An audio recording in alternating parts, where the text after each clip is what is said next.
मी असेपर्यंत येत राहा, मी असेपर्यंत येत राहा. अगदी काळजाला धस्स करणारं वाक्य. उभ्या आयुष्यात कधीही न झुकलेली आणि न थकलेली, हार जीत, सुख दुःख, ऊन पाऊस, मान अपमान अगदी धीरानं पचवलेली माझी आई. आई, माझी आई. माझी आई आज बेडवरून उठू शकत नाही.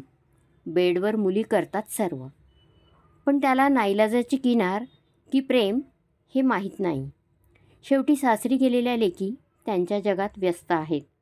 परंतु तरीही ती जर्जर आई हेच म्हणते, मी असेपर्यंत येत राहा ग. डोळ्यातून गंगा जमुना वाहत असतात.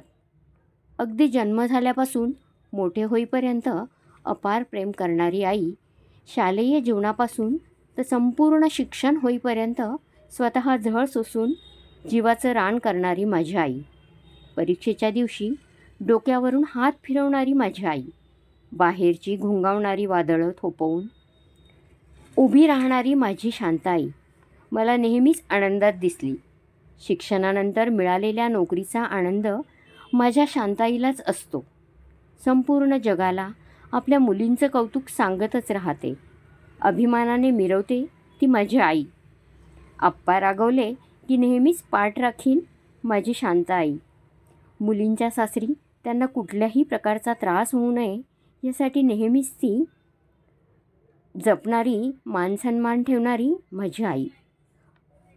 आप्पा आधी गेले त्यामुळे आतून तुटलेली, परंतु तरीही खंबीर उभी राहणारी माझी आई कधीकधी सकाळीच बेडवरून उठून फोन करून फक्त बरं आहे ना तुझं या वाक्यातून सर्व काही देऊन जाते.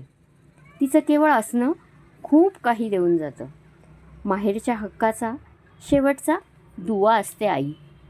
आई गेली की माहेर संपल्याची काळीच चिरणारी यातना मी इमॅजिन पण करू शकत नाही. मित्रमैत्रिणींनो, तुम्हालाही तुमची आई जर म्हणत असेल की मी असेपर्यंत येत राहा ग, तर अगदी सगळी कामं टाकून meeting, seminar, commitment, session, tour, अगदी अजून जे काही असेल ते सर्व बाजूला टाकून आईला भेटा.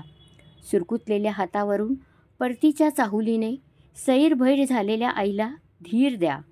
एकटेपणाने कोलमडलेल्या आईला सांगा की तू असेपर्यंत आणि तू गेल्यावरही मी सर्व नाती सांभाळेन.